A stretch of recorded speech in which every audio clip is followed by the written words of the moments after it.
এই ভিডিওতে আমরা ক্লাস 6 এর অঙ্কের সেকেন্ড ইউনিট টেস্টের সাজেশন নিয়ে আলোচনা করব। তো দেখো, এপ্রিল মাস থেকে জুলাই মাস পর্যন্ত, আজকে হচ্ছে তোমাদের 28 কিংবা 29 তারিখ হবে কোনো একটা, এপ্রিল মাস থেকে জুলাই মাসের অর্থাৎ 7 নাম্বার চ্যাপ্টার থেকে 16 নাম্বার চ্যাপ্টার, এই 7 থেকে 16 চ্যাপ্টারই তোমাদের সেকেন্ড ইউনিট টেস্টে আসে।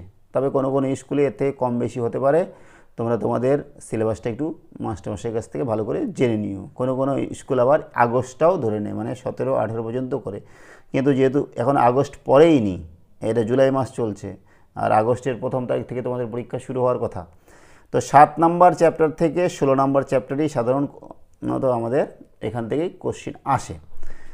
তো দেখো, 7 নাম্বার চ্যাপ্টারে যেটা আমাদের আছে সেখান থেকে আমরা শুরু করছি যে কি কি আসতে পারে।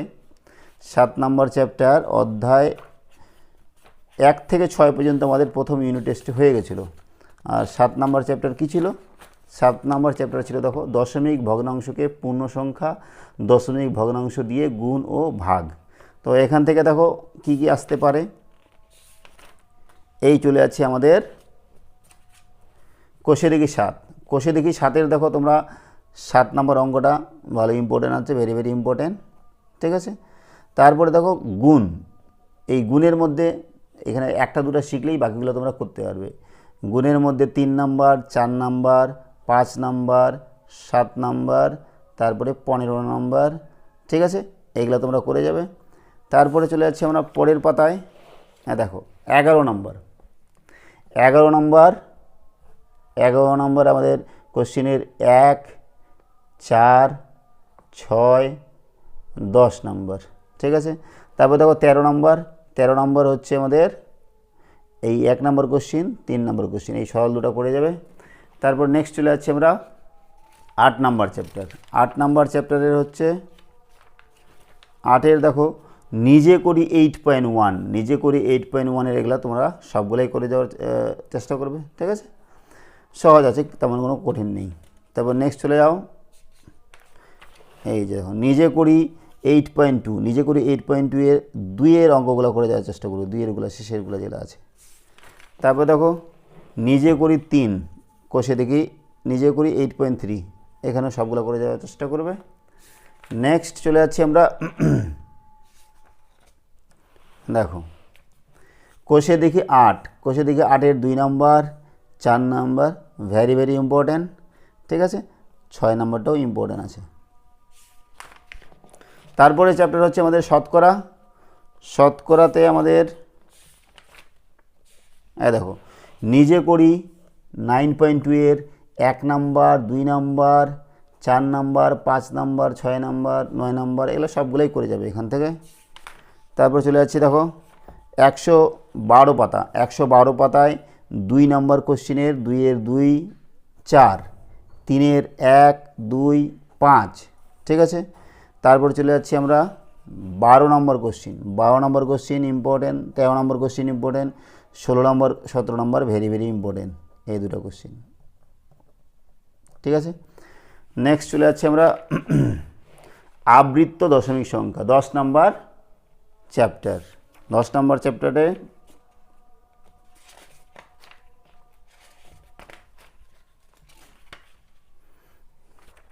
10 নাম্বার চ্যাপ্টারে চলে যাও একদম তোমাদের কোষে দেখি 10। কোষে দেখি 10-এর 2-এর 1 নাম্বার, 2 নাম্বার, 4 নাম্বার, 6 নাম্বার, এগুলো হচ্ছে ইম্পর্টেন্ট অঙ্ক। তারপর 3 নাম্বার, এটা ভেরি ভেরি ইম্পর্টেন্ট, 3 নাম্বার এখান থেকে কোশ্চিন আসবে কনফার্ম।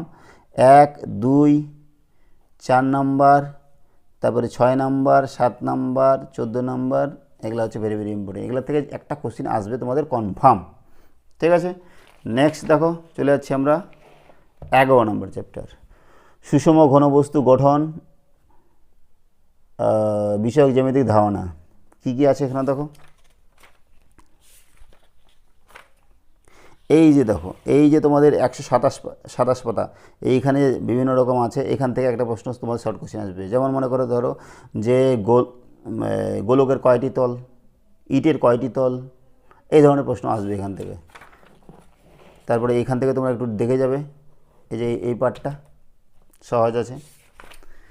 তারপরে চলে যাচ্ছি আমরা 12 নম্বর চ্যাপ্টার গসগু ও লসগু। 12 নম্বর চ্যাপ্টার দেখো নিজে করি 12.1-এর 1 নাম্বার 2 নাম্বার ইম্পর্টেন্ট আছে। তারপরে চলে যাচ্ছি নেক্সটে, এই দেখো কোষে দেখি 12, কোষে দেখি 12-এর 5-এর তোমরা 1 2 3 এবং ই নাম্বারটা এ বি সি ই। তারপর দেখো 9 নম্বর অঙ্কটা ভেরি ভেরি ইম্পর্টেন্ট, 9 নম্বর অঙ্কটা ভেরি ভেরি ইম্পর্টেন্ট। 8 নম্বরটা ইম্পর্টেন্ট আছে, 6 নম্বরটা ইম্পর্টেন্ট আছে। তারপর 10-এর এ বি ই এগুলো ইম্পর্টেন্ট আছে। তারপর দেখো 11-র এখান থেকে একটা কোশ্চেন আসতে পারে, যে কোনো একটা, ঠিক আছে। তারপর 13 নম্বরটা ইম্পর্টেন্ট আছে, 13 নম্বর, 18 নম্বর, 19 নাম্বার, ঠিক আছে। এগুলো তোমাদের ইম্পর্টেন্ট আছে। এখান থেকে আরও অন্য কোনো কোশ্চেন আসতে পারে, এগুলো করে গেলে বাকিগুলো তোমরা করতে পারবে, বোঝা গেল। যদি এর বাইরেও অঙ্ক আসে কোনো সমস্যা হওয়ার কথা নয়। নেক্সট চ্যাপ্টার হচ্ছে আমাদের তথ্য সাজানো ও বিচার, যেটা আমাদের রাশিবিজ্ঞানের মধ্যে পড়ে। রাশিবিজ্ঞানের মধ্যে দেখো এই প্রশ্নটা দেখো, এইখান থেকে একটা শর্ট কোশ্চেন বানিয়ে দিতে পারে, ঠিক আছে। যে স্তম্ভ চিত্র বা স্তম্ভ লেখক কী জিনিস। তারপরে দেখো চলে যাচ্ছি আমরা নেক্সটে, এই দেখো কোষে দেখি 13, কোষে দেখি 13-র মধ্যে দেখো 3 নম্বর অঙ্কটা ইম্পর্টেন্ট আছে, 6 নম্বর এটা ভেরি ভেরি ইম্পর্টেন্ট, 7 নম্বরটা ভেরি ভেরি ইম্পর্টেন্ট। এই তিনটার মধ্যে তোমরা কমন পেয়ে যেতে পারো একটা যে কোনো, ঠিক আছে। নেক্সট দেখো চলে যাচ্ছি আমরা রেখা, রেখাংশ, রশ্মি, বিন্দু বিষয়ক ধারণা, বিস্তৃত ধারণা, ঠিক আছে। এখান থেকে দেখো সমবিন্দু সরলরেখাংশ কাকে বলে, এইখান থেকে আসবে। বা এরকম প্রশ্ন আসলো যে একটি বিন্দু দিয়ে কতগুলো সরলরেখা আঁকানো যায়, ঠিক আছে।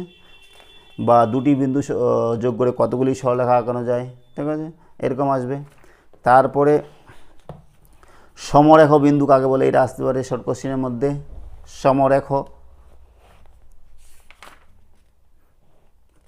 নেক্সটে দেখো এই কোষে দেখি 14, কোষে দেখি 14-র মধ্যে থেকে বিশেষ করে যেটা ধারণা হচ্ছে সরল রেখার ধারণা, সরল রেখাংশের ধারণা আর রশ্মির ধারণা। এই তিনটা ধারণা তোমাদের ক্লিয়ার করতে হবে, তাহলে তোমরা এখান থেকে প্রশ্নগুলো উত্তর করতে পারবে। এই চলে যাচ্ছি 7 নম্বর প্রশ্ন। 7 নম্বর প্রশ্ন দেখো এখানে 7 নম্বর, এখানে 1 থেকে 10 নম্বর প্রশ্ন আছে। এখান থেকে তোমাদের একটা অথবা দুটো প্রশ্ন আসবে আশা করছি শর্ট নম্বর কোশ্চেনে, ঠিক আছে। এখানে তোমরা ভালো করে দেখে যাবে। নেক্সট হচ্ছে ক্ষেত্রফল এবং পরিসীমা নির্ণয় নিয়ে আমাদের চ্যাপ্টার। এই চ্যাপ্টারে দেখো এই ছবিটা তোমাদের আসতে পারে, এর পরিসীমায় এটা আসতে পারে, এই দুটা ইম্পর্টেন্ট আছে, ঠিক আছে। তারপরে দেখো নিয়ন্ত্রিত সংখ্যা 16 নম্বর চ্যাপ্টার। 16 নম্বর চ্যাপ্টারের মধ্যে থেকে তোমাদের দেখো ইম্পর্টেন্ট আছে কোষে দেখি 16.1-এর 2 নম্বর, এখান থেকে একটা আসবে। 3 নম্বর এখান থেকে পরম মান বিষয়ে একটা জিনিস আসতে পারে। 4 নম্বর এগুলো হচ্ছে ইম্পর্টেন্ট, ঠিক আছে। তারপরে এখান থেকে 5 নম্বর, এগুলো একই জিনিস, সহজ কোনো ব্যাপার না। নেক্সট চলে যাচ্ছি আমরা নিজে করি 16.1 যোগ নির্ণয় করি, সংখ্যা রেখার সাহায্যে যোগ নির্ণয় করতে বলতে পারে। 1 2 2-এর 3-এর 4-এর, এখান থেকে এই 2 নম্বরটা, 4 নম্বরটা, 2 নম্বর, 3 নম্বর, 5 নম্বর, যে কোনোগুলো একটা দুটো করলেই বাকিগুলো তোমরা করতে পারবে, এর বাইরে আসলেও করতে পারবে। খালি টাইপটা তোমাদের জেনে নিতে হবে যে কেমন ধরনের প্রশ্ন, মানে আমরা এই ধরনের প্রশ্ন আমরা সমাধান করতে পারছি কি না। তারপর দেখো নেক্সট নিজে করি 16.2, এখান থেকে এই যে বিয়োগগুলা, এই বিয়োগগুলো তোমাদের এখানে করে যাবে এগুলা, ঠিক আছে। এখান থেকে একটা কোশ্চেন আসবে তোমাদের। তারপরে দেখো 16.2, 16.2-এর 1 নাম্বার, 1-এর 1 নাম্বার, 5 নাম্বার, 9 নাম্বার। এবার এখান থেকে একটা কোশ্চেন আসতে পারে। এই 3 নাম্বারগুলা, 3-এর এগুলো সবগুলো ইম্পর্টেন্ট আছে, এখান থেকে একটা কোশ্চেন আসবে। সরল করো 4 নাম্বার, এইটা বি নাম্বার, ডি নাম্বার, এগুলা এখান থেকে একটা কোশ্চেন আসবে, বোঝা গেল। এই হচ্ছে আমাদের 16 নম্বর পর্যন্ত। তারপর দেখো 17 নম্বর চ্যাপ্টার, এটা তোমাদের এই পরীক্ষায় নেই, 16 নম্বর পর্যন্তই আছে, বোঝা গেল। তাহলে এই হচ্ছে মোটামুটি সাজেশান। এখান থেকে যদি তোমরা যদি কোশ্চেনগুলো করে যাও, এইগুলা কোশ্চেনের মধ্যে থেকে তোমাদের যে 50 নম্বরের পরীক্ষা আছে, আশা করছি 50-এর মধ্যে তোমরা 45 নম্বর কমন পাবে। দু একটা কোশ্চেন এদিক ওদিক হলেও তোমরা এই বিষয়গুলো যদি ক্লিয়ার ধারণা থাকে, বাকি কয়েকটা অঙ্ক তোমরা সমাধান করতে পারবে। আর শর্ট কোশ্চেন কিছু কিছু আসবে, যার জন্য তোমাদের একটু খুঁটিয়ে খুঁটিয়ে পড়তে হবে। যেরকম মনে করো ঋণাত্মক সংখ্যা, ধনাত্মক সংখ্যা, পূর্ণ সংখ্যা, স্বাভাবিক সংখ্যা, পূর্ণবর্গ সংখ্যা, সরল রেখা, রশ্মি, হ্যাঁ, ইত্যাদি বিষয়গুলো একটু ভালো করে জানতে হবে। তাহলে এই হচ্ছে আমাদের ক্লাস 6-এর সেকেন্ড ইউনিট টেস্টের সাজেশন। তোমরা একটু ভালো করে দেখে যাবে, আশা করছি তোমাদের পরীক্ষা ভালো হবে। সঙ্গে থাকার জন্য অসংখ্য ধন্যবাদ। দেখা হচ্ছে পরে ভিডিওতে। Have a nice day.